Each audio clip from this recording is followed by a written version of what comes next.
Iya, pemirsa, Anda masih bersama kami di Toko Kita, masih bersama dengan Pak Usama Hisyam, Ketua Umum Parmusi. Iya, Pak Usama, kalau kita bicara mengenai tadi sepak terjang Anda di jurnalis, kemudian juga politik, ini sudah sangat panjang sekali. Oke, kedekatan Anda dengan beberapa pemimpin negara juga Anda suarakan, Anda tulis begitu ya dalam beberapa tokoh biografi orang-orang penting di Indonesia sendiri. Bagaimana penilaian Anda, Pak Usama, dengan pemerintahan Pak Jokowi sekarang dan dibandingkan dengan pemerintahan sebelumnya? Dengan Pak SBY Ya. maksudnya ya. Ya, Pak SBY 10 tahun pemerintahan ya. Saya kenal betul secara pribadi ya Pak SBY, karena kalau nggak kenal secara pribadi nggak mungkin saya nulis menulis buku ya. buku SBY, Sang Demokrat dan Sang Demokrat itu yang memberi judul saya langsung, dan beliau memang setuju. Pak SBY seorang yang brilian ya. Seorang yang punya kemampuan intelektual tinggi, seorang yang santun ya, dan seorang yang benar-benar seksama di dalam mengambil keputusan ya. Jadi cermat, sehingga orang sering menuduh lamban dalam mengambil keputusan, padahal untuk kehati-hatian dalam penyelenggaraan kehidupan bermasyarakat, berbangsa dan bernegara. Jadi kepemimpinan Pak SBY punya satu keunikan juga khususan, dan ada kemajuan-kemajuan yang dicapai, terutama dalam penegakan demokrasi ya. Penegakan demokrasi, reformasi ini di era Pak SBY juga berjalan.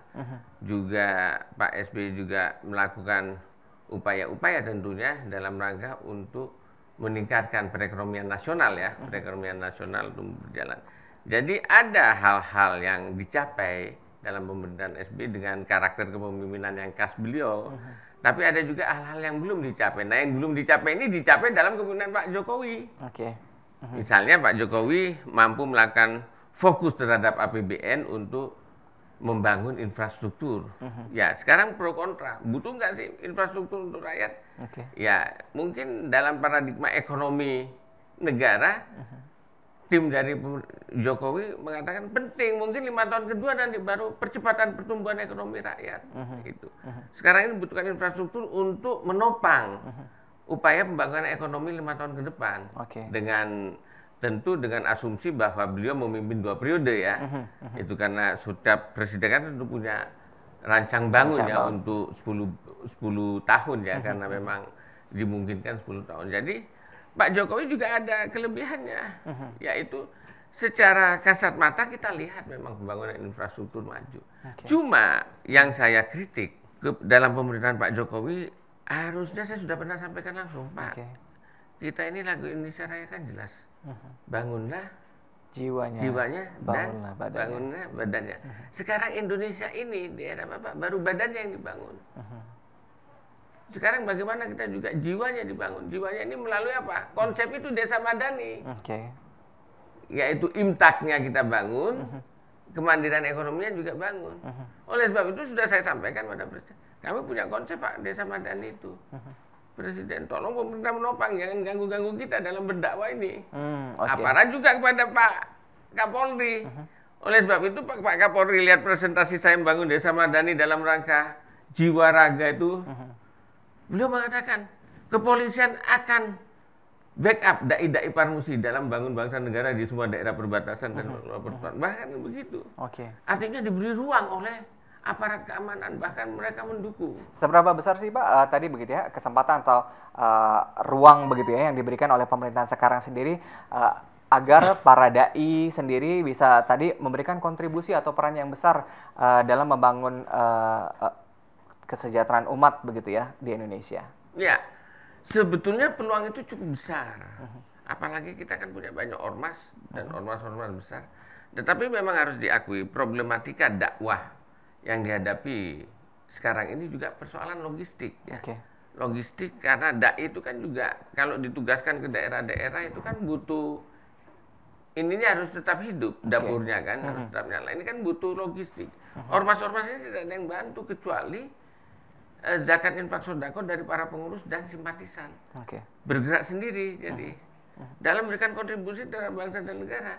Oleh sebab itu kalau pemerintah memanfaatkan ormas-ormas Islam ini untuk pembangunan bersama-sama ya, seharusnya pantaslah ormas-ormas itu dianggarkan di dalam APBN. ya untuk membangun umat ya. Oke. Bangun umat. Sekarang kan tidak. Tidak ada gitu loh. Jadi kita benar-benar mandiri. Oleh sebab itu ketika Kapolri melihat presentasi saya membangun Desa Madani itu, langsung dia instruksikan, saya akan instruksikan Pak Usama seluruh Polda untuk mendukung. Ya, program ini bagus sekali, Parmus ini. Benar-benar memberdayakan umat, imtaknya maupun ekonominya. Oke, kalau kita bicara mengenai ormas Islam ini kan di Indonesia banyak sekali Pak Usama begitu ya. Bedanya Parmusi dengan beberapa ormas Islam yang ada di Indonesia? Ya, di Indonesia ini ada ormas-ormas besar ya. Betul. Pertama NU nomor 1 besar dari segi jamaahnya ya. Termasuk amal usahanya. Muhammadiyah yang kedua besar dari segi jamaahnya dan juga amal usahanya di bidang pendidikan dan kesehatan Muhammadiyah. Kemudian ada ormas tertua di Indonesia, Serikat Islam ya. Nah, kemudian masuklah Parmusi dan seterusnya sebagai ormas baru. Berbeda, kesamaannya semuanya melakukan dakwah ya, amaliyahnya.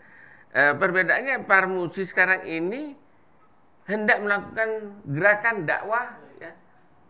Dakwah sebagai sebuah gerakan melalui pembangunan desa-desa Madani ini.